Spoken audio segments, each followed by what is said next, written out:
En el programa de hoy, en exclusiva, disfrutaremos de la entrevista a una excelente psicóloga y pedagoga clínica que nos hablará de los alumnos con necesidades educativas especiales, los síndrome de Asperger dentro de los trastornos del espectro autista, los TDAH y las altas capacidades.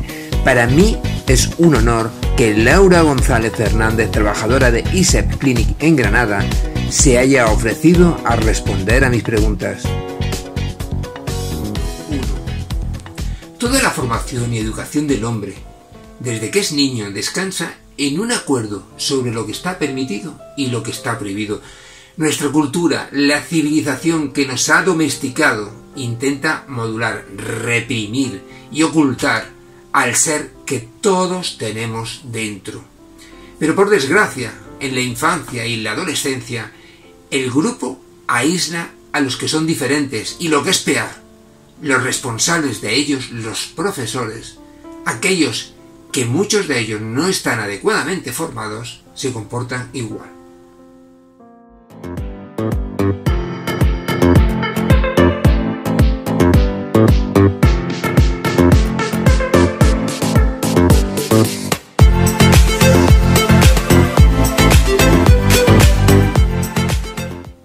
Hoy, como no podía ser de otra forma, tengo el orgullo de tener en mi programa, en este espacio, a la persona que nos hizo ver la luz del túnel en el que nos habíamos metido y del que no teníamos ni idea de cómo podíamos salir. Se trata nada más y nada menos de Laura González Fernández, excelente profesional que junto con todo su equipo de ISEP Clinic identificaron a nuestro hijo de altas capacidades, que realmente ese diagnóstico le ha dado sentido a su vida. Bienvenida, Laura, a este humilde espacio donde las personas especiales, como yo las llamo, que son los Asperger, los TDAH y las altas capacidades, son las protagonistas. Bienvenida, Laura. Buenos días, Manolo. Muchas gracias por invitarme a este espacio que has creado, que creo que es súper necesario, súper importante, que además, bueno, pues te has ido documentando, te has ido formando y me parece que es un testimonio lleno de verdad y lleno de, pues eso, del conocimiento que te da tenerlo en casa y saber la situación y haberla entendido tan bien. Así que nada, muchas gracias y todo lo que necesites, tu pregunta, y yo intento en la medida de lo posible contestar, ¿vale? En la clínica donde trabajas atiendes a muchas familias preocupadas sobre todo por la situación escolar de sus hijos. El completo gabinete que formáis de profesionales en la clínica ISEP Clinic, hacéis un estudio exhaustivo de cada uno de ellos y al final, por la experiencia que tengo del trato que nos has dispensado a nosotros, emitís un diagnóstico y una propuesta de tratamiento con el fin de ayudarles. Muchos de ellos son TDAH, síndrome de Asperger o altas capacidades, niños que precisan unas necesidades educativas especiales. Ahora te hago la siguiente pregunta, Laura. ¿En qué se convertirían estos niños si no son tratados adecuadamente y se les ayuda en su evolución académica? Bueno, respecto a lo que comentas, efectivamente, cuando llega una familia a nuestro centro, hacemos un estudio recogemos esa demanda que traen, ¿no? Y hacemos un estudio pues de cómo está su cerebro funcionando en ese momento, y efectivamente a veces encontramos pues grandes potencialidades, encontramos dificultades, encontramos, bueno, digamos que son las pistas, ¿no?, que te indican el mapa por donde tenemos que seguir, por donde tenemos que ir caminando para conseguir solucionar esa demanda que traen, ¿no? Sabemos perfectamente lo que ocurre cuando un caso no es detectado a tiempo, un caso de alta capacidad o un caso de necesidades educativas especiales no es detectado a tiempo. Sabemos perfectamente lo que pasa porque recibimos también adultos jóvenes destrozados, rotos emocionalmente, porque bueno, han llevado una vida de intentar entenderse, de intentar entender qué hay de raro, qué hay de diferente, qué hay de malo en ellos, y de intentar encajar, ¿no? Entonces esto, cuando los encontramos ya en esa edad más adulta, pues vemos unos adultos que además no entran por esto, claro, ya no buscan una explicación, entran porque emocionalmente están muy afectados, porque socialmente están muy aislados, porque no encuentran su motivación para encontrar un trabajo, para acabar un estudio. Son personas a veces que están muy bloqueadas vitalmente. Y bueno, el hecho de que vengan a lo mejor pues eso, por un trastorno de ansiedad o por un trastorno de depresión, por ataques de pánico, en fin, suelen entrar por esa vía. Y bueno, ya muchas veces las terapeutas al contestar, al trato, al observar la historia clínica, empezamos a ver pistas, ¿no?, que nos dicen, oye, ¿qué te parece si miramos esto?, ¿no? Y es genial cuando podemos evaluar a esas personas que están sintiéndose tan mal, el darnos cuenta de cómo esas piezas que le vamos dando encajan en un puzzle que ellos tenían totalmente desordenado, ¿no? Y el darles una explicación de lo que les ocurre, de por qué les ha ido pasando todo esto, digamos que vuelven a hacer un recorrido desde su infancia hasta el punto en el que están entendiéndose, reentendiéndose. Esto no es así rápido, ¿vale? No ocurre en una sesión ni en dos, pero es verdad que es un proceso maravilloso en el que sienten sobre todo un gran alivio. Por eso las terapias con personas así, con personas con alta capacidad, con personas con necesidades educativas especiales, son diferentes a las terapias al uso, ¿no?, que hacemos.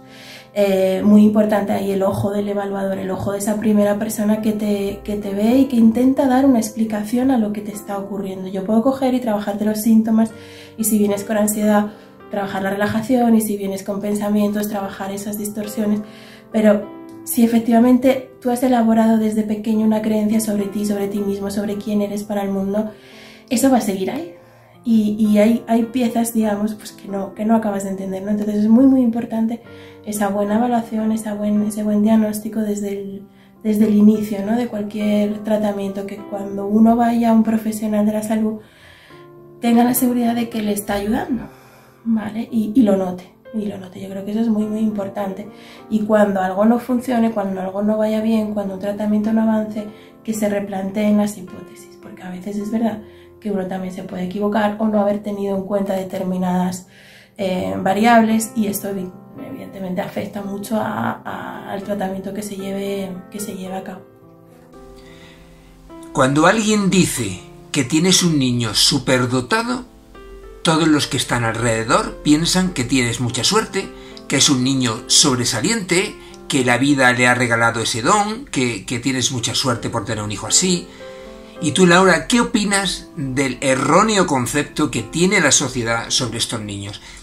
¿En qué se convierten, en qué piensas tú que se convierten estos niños superdotados, con altas capacidades, si no se les identifica a tiempo y se les trata adecuadamente? 3. Bueno, efectivamente hay una etiqueta social profunda instaurada sobre lo que son los niños con sobredotación, sobre los que son las personas con alta capacidad. Uno tiende a pensar que son personas brillantes, con muchos estudios, muy rápidas, muy exitosas. Y claro, cuando te dicen, bueno, pues tu hijo es así, esperas eso inevitablemente, ¿no? Nada más lejos de la realidad, ¿no? Yo trabajo con muchos niños, con muchos adultos, con muchos jóvenes con altas capacidades, y es que cada uno es diferente, pero sobre todo si hay un factor común, es que la dotación y el éxito no tienen por qué ir de la mano. De hecho, estas personas se enfrentan en muchas ocasiones a serias dificultades con el ámbito emocional y con el ámbito social.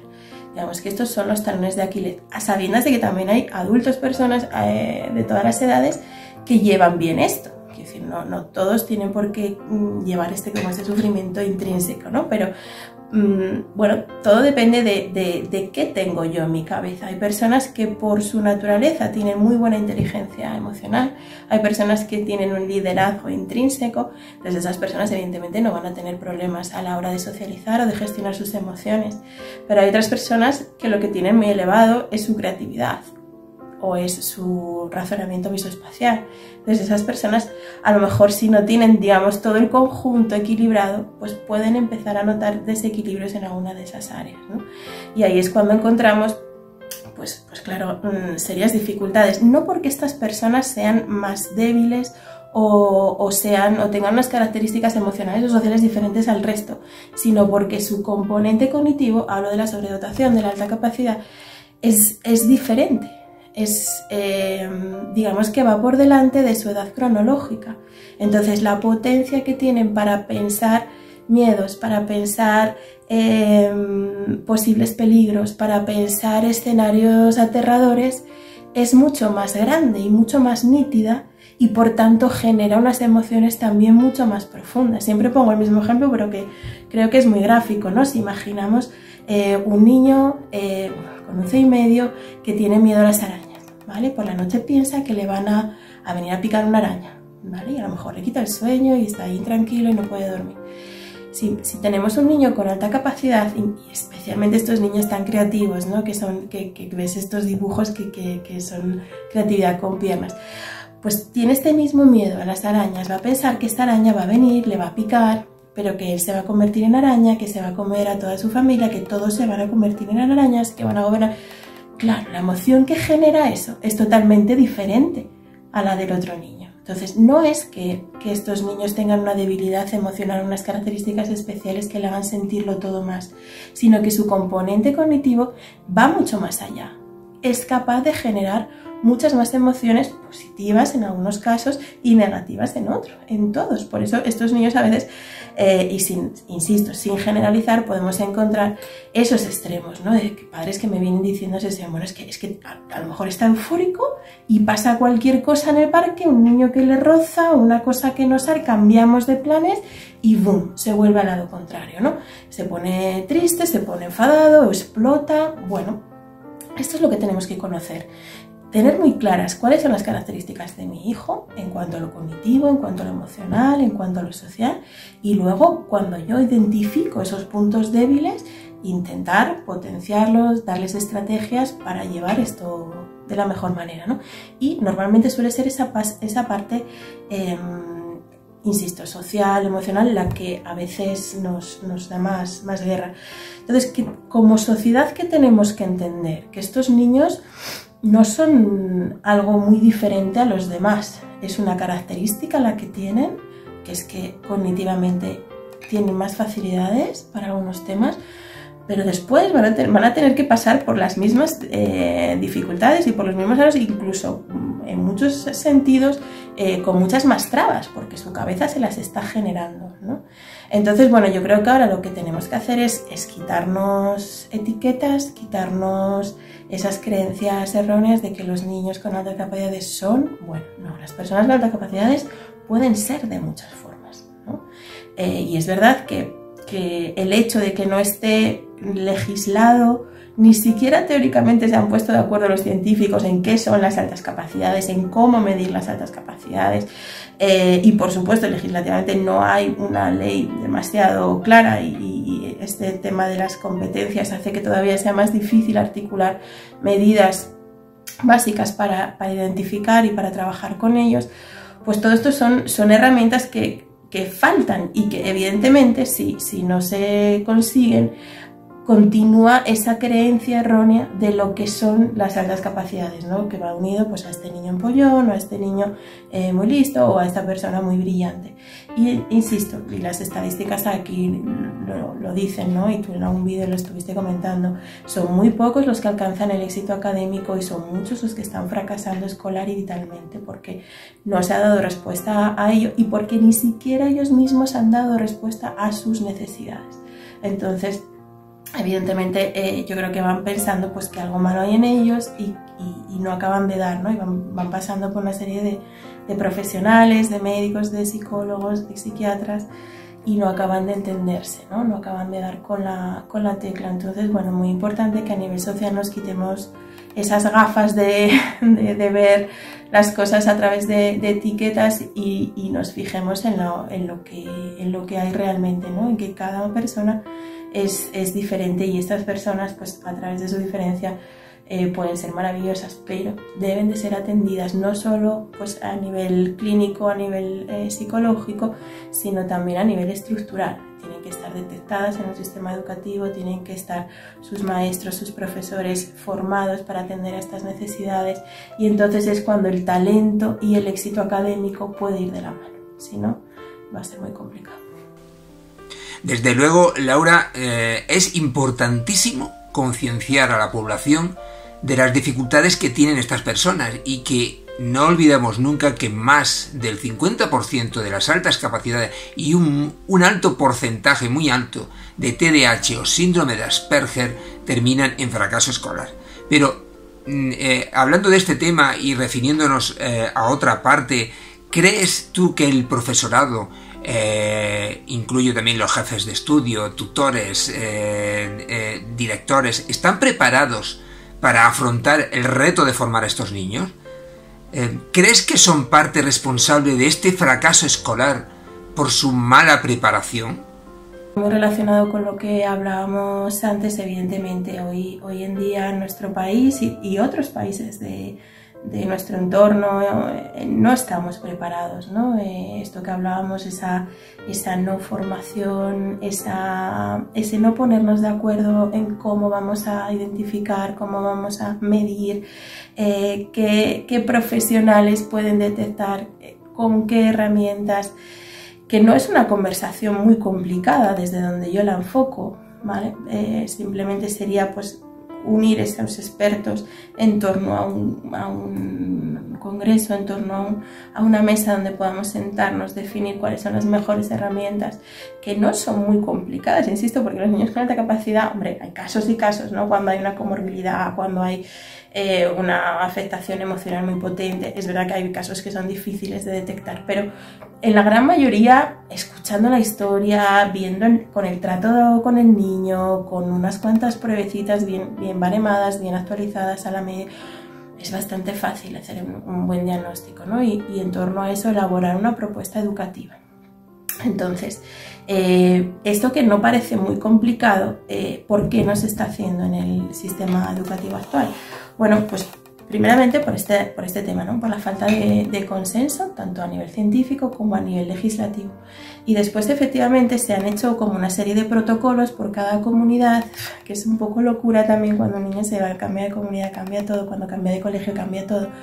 Y porque yo creo que los centros están haciendo lo que pueden dentro de sus posibilidades, lo que pueden y lo que saben. Efectivamente hay una falta de formación, de actualización. Nosotros mismos como profesionales, yo cuando estudié mi carrera, cuando hice incluso formación específica del máster de psicopedagogía, no me enfrenté a este contenido como la magnitud que creo que tienen, ¿no? Pues los niños con inteligencia elevada, pues más de 130 en un CI y ya está. Y es como que ya está, te tocó la lotería, no te quejes, ¿no? Sin entender luego pues la complejidad que conlleva todo esto, ¿no? Y entonces pues uno tiene que formarse, uno tiene que renovarse, uno tiene que entender todo esto de otra forma. Y creo que esa formación es básica para las personas que trabajan con niños, ¿vale? Tanto en el ámbito de la escuela, creo que desde infantil podemos entender ya niños que son especialmente maduros y que ya tenemos que empezar a echarles un ojito, como en primaria, como en secundaria, tener buenos detectores. No vale un cuestionario, ¿no? En Andalucía tenemos un cuestionario a finales de infantil y un cuestionario a finales de primaria. Vale, es un paso. Yo lo aplaudo y creo que no está mal, pero tenemos que hacer más, ¿no? Tenemos que hacer más porque en ese cuestionario ni siquiera se evalúa el niño, se evalúa la opinión de los papás y la opinión de la seño o de la maestra que tenga en esa etapa. Entonces, bueno, pues no deja de ser un cuestionario de percepción de lo que es el niño, pero no estamos mirando, no estamos evaluando los talentos desde pequeños y efectivamente esos talentos acaban al final perdiéndose, ¿no?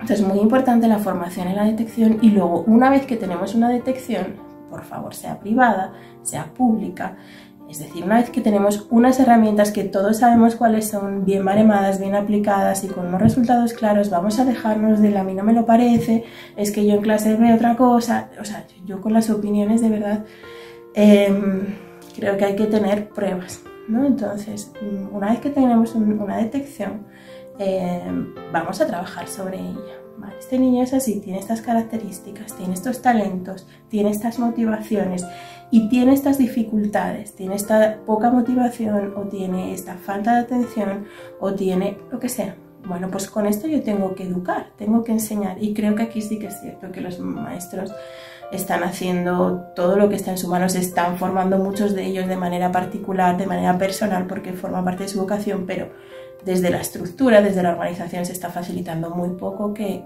ellos puedan tener herramientas suficientes para hacerle frente, ¿no?, a estos retos, porque es cierto que tener un niño con alta capacidad puede ser una maravilla, pero también puede ser un gran reto en un aula, ¿no?, que a lo mejor tengo 25. Y aquí pues entramos en otro problema.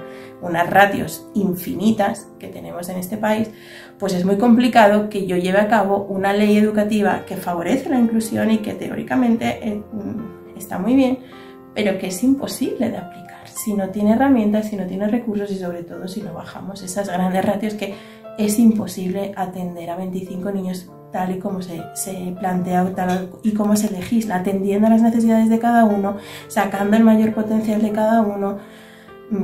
Yo veo que es muy complicado. Y para eso tenemos a la figura del orientador, de los orientadores que están en los centros, que son los que deben pues guiar un poco a los maestros a la hora de dar esa respuesta educativa. Volvemos al mismo problema. Muchos de ellos no están actualizados, muchos de ellos no saben, no tienen herramientas, y la gran mayoría, y sobre todo en primaria, que es increíble, no tienen tiempo. Van una vez por semana para atender colegios de 800 alumnos. Estamos locos. Es imposible. Entonces yo, que me reúno muchas veces con ellos, con compañeras que están trabajando en lo público, y es que es imposible, y es muy triste la realidad a la que se enfrentan, ¿no? Porque al final es un colectivo que está enfadado con todo el mundo, es decir, los padres están enfadados con ellos porque no atienden a su niño, los maestros están enfadados porque no les dan orientaciones, o las que les dan no responden a, ellos no pueden hacer su trabajo porque muchas veces tienen unas herramientas pues caducadas, sacadas de debajo de las piedras, con muy poquitas posibilidades, y luego una limitación temporal brutal, ¿no? Tú en una mañana, ¿qué puedes hacer? Pues muy poco. Entonces estamos viendo que las grandes dificultades de estos niños pues es que son también la estructura en la que están, y esa estructura es deficitaria 100%. Efectivamente, coincidimos en que la estructura educativa es deficitaria al 100%, y que los mismos profesionales responsables de la formación de nuestros hijos tienen, por lo menos a mi entender, una formación deficiente respecto al mundo y los conceptos para poder identificar a los alumnos con necesidades educativas especiales. Por ese motivo tenemos que seguir empujando a esta sociedad a pedir una mejor formación de estos docentes, como bien dices, que no son ni más ni menos que aquellos profesores que pasan muchas horas con nuestros hijos, incluso muchas más que pasamos nosotros, sobre todo en primaria. Entonces estos profesionales deben de saber identificar a estos niños. Los considero pieza clave en su futuro. Pero por otra parte, Laura, ¿quién crees que debe de ser, desde el punto de vista psicológico, profesional de referencia en los colegios e institutos para los alumnos con este perfil, con alumnos con necesidades educativas especiales? ¿Un orientador, orientadora, o un psicólogo, psicóloga? ¿O piensas que tienen que estar ambos en todo el proceso educativo de estos niños? Respecto a esto es ya, vamos a soñar, ¿no? Vamos a soñar en un mundo, no digo perfecto, pero bueno, mejor que este, en el que puedan rodar un poquito mejor las cosas. Desde luego yo creo que tiene que haber un personal fijo, lo primero, porque dentro del sistema público tú sabes que los orientadores, los directores, los maestros, gran parte del personal está rotando continuamente, entonces es imposible que en un centro una orientadora se haga con todos los casos que necesitan atención educativa especial en 9 meses. Es imposible, ni siquiera que les conozca, como para que elabore además pues es una respuesta educativa adaptada, insisto, en primaria, ¿vale? Pero en secundaria más o menos, porque las ratios son mucho más grandes y volvemos a tener el mismo problema. El orientador está 5 días a la semana, pero muchísimos alumnos y muchísima más conflictividad, porque recordemos que los adolescentes, pues bueno, hay más follón, hay más problemas de técnica de estudio, en fin. Entonces, este profesional yo creo que en la totalidad de los centros se queda corta. ¿Qué pediríamos? Pues un equipo un equipo multidisciplinar que estuviese actuando en cada uno de los centros, un equipo que tenga pues su PT, su logopeda, que muchos ya los hay, lo que pasa es que no van todos los días, su orientador y un psicólogo clínico que pueda evaluar diferentes trastornos que ocurren en el ámbito escolar, ¿no? ¿Por qué tenemos que derivar siempre a un profesional? Y aquí tiro piedras contra mi propio tejado, pero ¿por qué tenemos que ir siempre a gastarnos el dinero o a pagar a un profesional? Porque el sistema educativo no está cumpliendo con sus obligaciones. Pero no estamos diciendo que le estén dando algo más, sino que lo que tiene derecho aquí tiene que ser una educación inclusiva. Sí, pues tendremos que ver qué pasa con los niños, hacer un diagnóstico y luego hacer una intervención. Entonces, bueno, pues un equipo sería lo ideal en cada uno de los centros y un equipo fijo, estable, que conozca a los niños desde que entran en el centro hasta que salen, o al menos 4 o 5 años, es decir, que haya un poquito más de estabilidad en torno a eso, porque es que si no es una auténtica locura. Y yo creo que con eso ya tendríamos bastante. Y luego desde otro lado, a mí no se me olvida el ámbito de la salud. Los médicos, los pediatras, en esas primeras etapas que hacen tanto seguimiento a los pequeños, que muchas veces cuando ven dificultades rápidamente las detectan y derivan a los CAIDS. Ellos están viendo también muchos niños con perfiles educativos pues con mucho potencial, con mucha madurez, con mucha precocidad. Ellos serían un instrumento maravilloso para incluir dentro de todo este juego, ¿no? Yo siempre lo he pensado y además siempre me he coordinado maravilloso con ellos. Creo que sería un punto más, un eslabón más en la cadena a la hora de poder detectar y bueno, pues de llevar a salud mental, que se ocupe también salud mental de evaluar esas altas capacidades o esas dificultades, o que eso ya en aspectos como el TDAH se está haciendo, en niños de menores de 6 se está haciendo a través de los CAIDS, pero volvemos al gran vacío de las altas capacidades, que como no son un problema, pues nadie las mide hasta que lo acaban siendo, ¿vale? Entonces, bueno, yo creo que en este mundo ideal, si eso funcionase, creo que tendríamos muchos más niños evaluados, muchos más talentos identificados, y para un país es una inversión, yo no lo niego, o sea, estoy pidiendo muchas cosas, pero el cobro de esa inversión, es decir, el que tu país tenga una serie de niños que el día de mañana van a poder desarrollar todo su potencial para el bienestar de la sociedad, bueno, pues yo creo que el rédito al final no es malo. No es malo, lo que pasa es que bueno, ahora implica pues un cambio, lo primero de chip, ¿no? de etiqueta, de cambiar eso que decíamos antes, de lo que yo entiendo por las altas capacidades, y luego de realmente aprovechar ese talento, que eso es lo que diferencia al final un país de otro, ¿no? La educación que tiene y el potencial que tiene, cómo está deformado. Bueno, pues yo creo que estos niños pueden dar mucho a la sociedad, pueden mejorar mucho las condiciones de todos, pero tienen que estar bien. La verdad es que si se consiguieran identificar a todos los talentos que tenemos y que no han sido diagnosticados y se les trata como se merecen y se potencian sus capacidades, el nivel del país de verdad seguro que mejoraba. No olvidemos que es un dato muy importante, que solamente 1 de cada 8 niños que tienen altas capacidades son identificados, y apenas, que es lo más importante, hay datos respecto al tanto por ciento de talentos simples o múltiples que se quedan navegando en ese mar en el que nadie se da cuenta que existe. De todas formas, Laura, lo importante no es ya el talento en sí, que el día de mañana hagan que España sea un país de bandera, sino que lo más importante es que estos niños se realicen, para mí, que se realicen como personas y que sean felices el día de mañana. Es el objetivo fundamental. Bueno, hablando de otra cosa, por fin el Parlamento de Andalucía se pronuncia mediante una declaración institucional en favor del reconocimiento de la discapacidad social para los síndromes de Asperger y los trastornos del espectro autista. Laura, ¿es un paso hacia adelante para una sociedad inclusiva?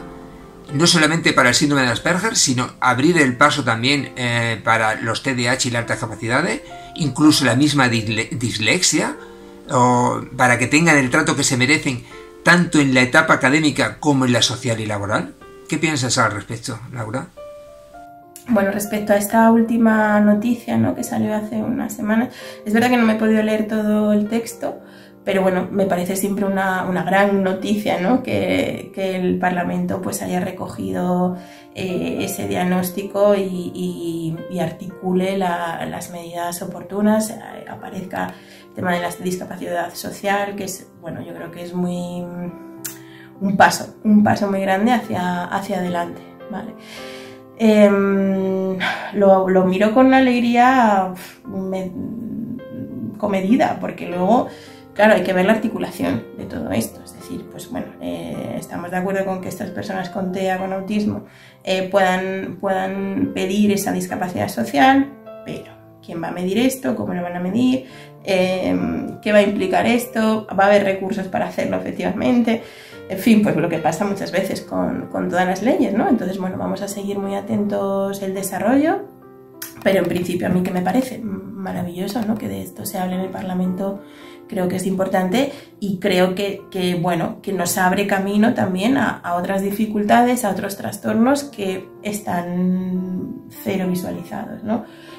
Hablamos, por ejemplo, de la dislexia. La dislexia es un trastorno que se supone que se trabaja dentro de los centros educativos, que yo tengo mis serias dudas de que eso sea así, porque es que ni siquiera se detecta. Lo mismo pasa con la alta capacidad, bueno, pues con una serie de dificultades o de características que impiden la inclusión efectiva y que el Estado, o en este caso las autonomías, deben articular, ¿no?, reglamentos para tener en cuenta esto y para poder favorecer su inclusión efectiva. Pero, insisto, como paso, me parece una gran noticia, claro. Bueno, ¿qué consejos darías a aquellos padres desesperados con un hijo identificado como alumno con necesidades educativas especiales y que no saben lo que hacer ante el acoso que recibe no solamente de sus propios compañeros, sino también de los mismos profesores que no están formados adecuadamente para enfrentarse a este tipo de niños? Digo de algunos profesores porque hay otros que están formándose de forma privada y están intentando colaborar en este proyecto. ¿Qué opinas al respecto? Bueno, pues a estos padres, que sí, son todos los padres que recibimos pues, en mayor o menor medida, ¿no?, pero todas las personas que recibimos en nuestro centro vienen con un nivel de preocupación importante, ¿no? Es verdad que hay casos alarmantes, ¿no?, donde ya se han encendido muchas luces rojas y hay que tomar medidas rápidamente. Pero bueno, lo primero es saber. Creo que si no sabemos, no podemos caminar, no sabemos hacia dónde vamos. Entonces lo primero es conocer la realidad de mi hijo y entenderla. Porque muchos padres efectivamente vienen con el filtro de sus centros, vienen con el filtro de sus orientadores. A mí me han dicho que mi hijo que es un vago, que no hace nada, que mi hijo es agresivo, me dicen que mi hijo hace... Bueno, vamos a ver. ¿Quién es tu hijo? ¿Quién es tu hijo? ¿Desde dónde está funcionando? ¿Desde qué creencias está funcionando? ¿Qué es lo que le ocurre en su cabeza para que eso esté pasando? Nada es aleatorio, ¿no?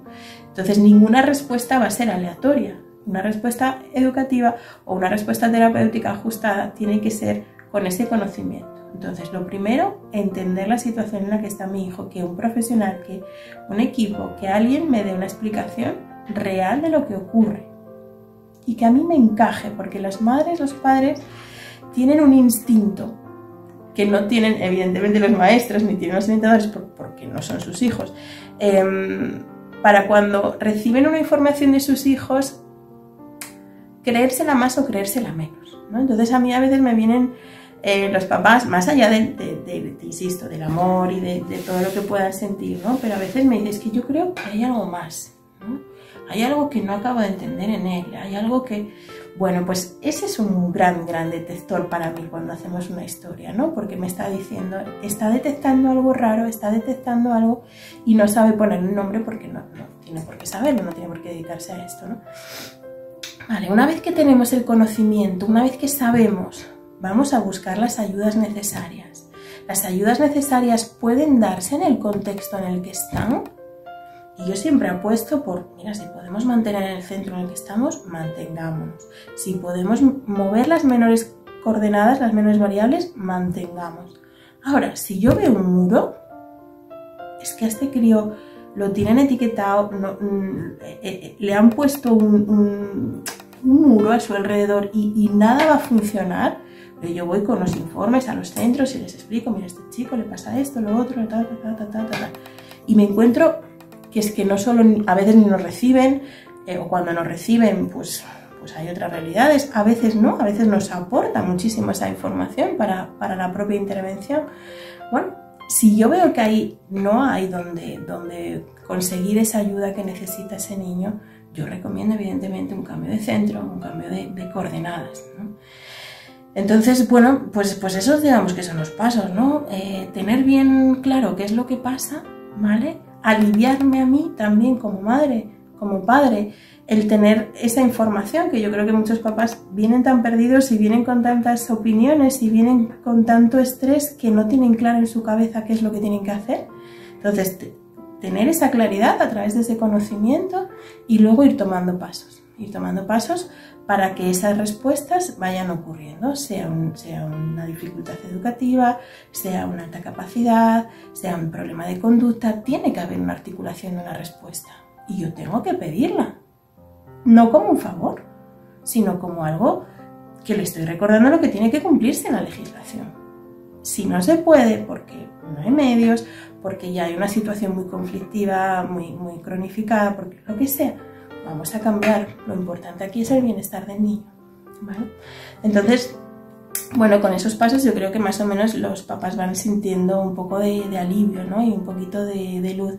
Y luego, pues en cuanto a las pautas educativas de estos críos, educar es que no es fácil en ningún caso, pero cuando estamos hablando de estos niños que tú hablas en tus vídeos, ¿no? De los niños con necesidades educativas especiales, sea del tipo que sea, estos requieren una serie de cuidados especiales, ¿no? De entender bien esos cerebros, de articular respuestas un poquito más miradas, con más creatividad, con más adaptación a eso que a ellos les está costando o a eso que a ellos necesitan, ¿no? Entonces, bueno, dejarse guiar por profesionales que puedan ayudarle, porque yo veo en estos últimos años cada vez más padres perdidos, padres que ya no saben qué hacer, que han probado por las buenas, han probado por las malas, han probado, ahora han leído en internet y han puesto esto en práctica y nada funciona, y ahí entran en un modo de desesperanza y de qué mal padre soy, ¿no? Al final yo creo que la creencia que empiezan a desarrollar es no soy capaz de educar bien a mi hijo. Y cuando esa creencia se instala, todo lo que hagas, por bueno que sea y por acertado que sea, ya no va a alcanzar el mensaje que tú quieres, porque no confías en ti mismo como padre. Eres un padre negligente. Entonces, bueno, lo primero, pues eso, adoptar un enfoque, que nos sentamos cómodos, que sepamos lo que vamos a hacer en función de las conductas que realiza nuestro hijo, qué herramientas vamos a utilizar, qué cosas funcionan en mi casa, y cuando eso lo tengamos, hacia adelante con ello. Y eso hoy en día es bastante complicado. En nuestro centro estamos viendo muchos casos en los que las pautas parentales funcionan muy bien, ¿no? Funcionan muy bien porque de pronto uno se siente ya como claro en lo que tiene que hacer. Y ya cuando uno lo tiene claro, pues es más fácil que lo consiga. Vale. La verdad es que es muy importante, como bien has dicho, que lo primero es que los padres crean en sí mismos y que tengan una autoestima alta, porque de esa forma le van a transmitir a su hijo esa seguridad que necesita. Pero creo que parte de la gran responsabilidad, que tienen estos padres, también creo que los profesores, orientadores, los jefes de estudio, los directores de los centros educativos tienen también mucha responsabilidad respecto a la detección y el trato que tienen que recibir estos niños con necesidades educativas especiales. Pero de momento creo que no está surgiendo el fruto que todos deseamos. Te pregunto, ¿consideras que es necesario un cambio en las políticas educativas y en las prácticas educativas que se están realizando actualmente? Bueno, respecto a las políticas educativas, las prácticas en los centros, bueno, yo no soy muy experta en este ámbito, ¿no? Yo estoy viendo una realidad desde donde desde lo que me presentan los papás que vienen, desde lo que yo veo cuando voy a los centros y desde lo que veo cuando tengo a los niños en sesión. Entonces es una visión muy parcial la mía, pero sí desde luego estoy viendo grandes carencias en cuanto a la estructura, en cuanto a los medios, en cuanto a los tiempos, en cuanto a los recursos. Creo que en este país desde hace tiempo está haciendo falta una reforma educativa integral, dejarnos de parches, integral, empezar a hacer propuestas valientes que realmente remodelen la educación de arriba abajo, el concepto que tenemos de educación, que no es nada muy diferente a lo que había en el siglo XVII. Y esto no puede ser, ¿no? El mundo ha cambiado y la forma de aprender tiene que ser diferente. Yo sé que esto aterra a muchos oídos y muchas personas piensan que cualquier tiempo pasado fue mejor y que antes se aprendía mejor y que todo, pero realmente vamos viendo las personas que nos dedicamos a esto durante muchos años, ¿no? Vamos viendo una progresión descendente en cuanto a la calidad de la educación, en cuanto a los resultados a nivel académico, en cuanto a la motivación, en cuanto a la atención, grandes dificultades que luego repercuten cuando somos adultos, ¿no? Y que al final pues cosechamos lo que sembramos. Entonces yo tengo claro que aquí falta un foro de discusión en el que la comunidad educativa pueda generar esa ley, pueda generar esa gran reforma en el que los maestros, los profesores en primera instancia, que son los que están en el campo de batalla y son los que saben lo que realmente tienen en el aula y lo que realmente necesitan, tomen la voz, seguidos de todo el equipo, todos los equipos de los centros, orientación, de inspección, dirección, etcétera. Que hablemos también con las familias, porque las familias cada vez están más en su casa, ¿no? Ya no hay una implicación directa con el centro, la implicación que hay a veces es muy forzada. Estoy generalizando muchísimo, hay excepciones y desde luego hay familias que se implican mucho y que participan, pero es verdad que son casos excepcionales, que son casos que o bien el centro lo favorece o bien los padres se implican, pero que estructuralmente, de lo que estamos hablando, de esas políticas educativas, hay poco foro para hablar de cómo mejorar mi centro, de cómo mejorar este problema que tenemos en esta comunidad.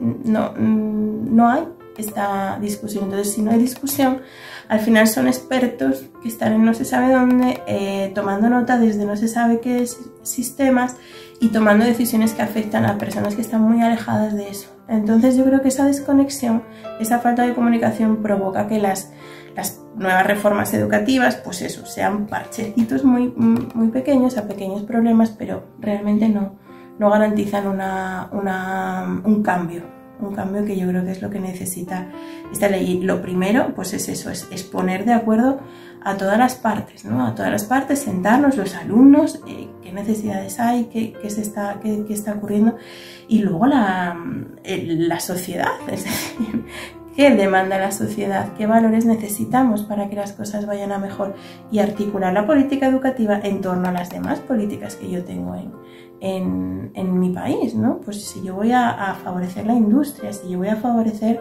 las energías, si yo voy a favorecer, bueno, pues vamos a ponernos todos de acuerdo. Y vamos entonces desde las bases, desde la educación, a generar lo que mañana van a ser profesionales de todo esto. Pero para eso, insisto, yo creo que hay que sentarse a hablar, olvidarnos de los colores, de los partidos y realmente tomar responsabilidad. Y con eso elaborar una reforma integral que otros países están haciendo. Van tardando más o menos, pero yo creo que en todos los países acabará llegando. Y vamos a ver cuánto llega en España. No sé si tardaremos 10 años o 15 o 20, pero tiene que llegar, porque está claro que lo que enseñamos y la realidad que hay afuera es cada vez más diferente. Entonces, cada vez los maestros están más agotados, los alumnos más desmotivados, los padres más enfadados porque están...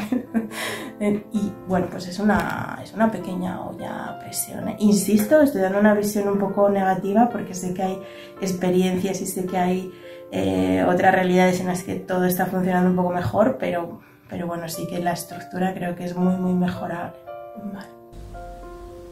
Esperemos que este cambio que nos dices llegue pronto y las políticas educativas den un giro de 180 grados en favor de este colectivo, porque la realidad es que todas las partes, todas, lo pasan mal. Lo pasan los propios alumnos con necesidades educativas especiales que se adaptan al sistema actual, a un sistema que no los comprende.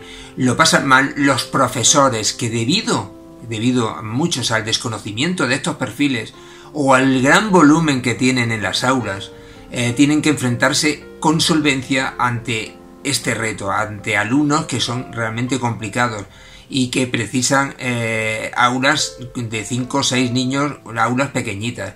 También lo pasan mal esos padres, y me incluyo yo por todo lo que hemos vivido y que seguimos viviendo, que viven la impotencia de ver cómo su hijo no evoluciona favorablemente, no es feliz y no tienen recursos ni ayudas para ello. Muchas gracias, Laura, por atender mi humilde petición y ofrecerte a colaborar en este proyecto que busca, ya lo sabes, sin ningún ánimo de lucro ni crecimiento personal, luchar por este vulnerable colectivo que lo he vivido en mis propias carnes, que si no se identifica a tiempo y se le trata adecuadamente puede tener consecuencias impredecibles en su evolución que en ocasiones son muy desfavorables. Te invito, porque realmente creo que has aclarado muchos conceptos, a que en un próximo programa nos hables un poco más a fondo del perfil de cada uno de ellos y ayudar a tantos padres y madres que están desesperados porque realmente no entienden lo que le está ocurriendo a su hijo. Muchas gracias, Laura. Hasta la próxima. Respecto a la invitación, claro que sí. Acepto encantada. Sabes que siempre que me avises con un poquito de tiempo, yo encantada de hablar un ratito sobre esto, que creo que es muy, muy importante. No sé si aporto mucho o poco al tema. Hablo desde lo que veo a diario y desde mi opinión. Y nada, y encantada de formar parte de experiencias así, ¿no? Que pues eso, sin ánimo de lucro, sin ánimo de ganar ni de nada, pues podamos sentarnos y reflexionar sobre esto, y ojalá llegue a muchos oídos y muchas personas que pueden realmente tomar decisiones se conciencien y bueno, ayudemos a movilizar un poco todo esto. ¿Vale? Muchas gracias, Manolo.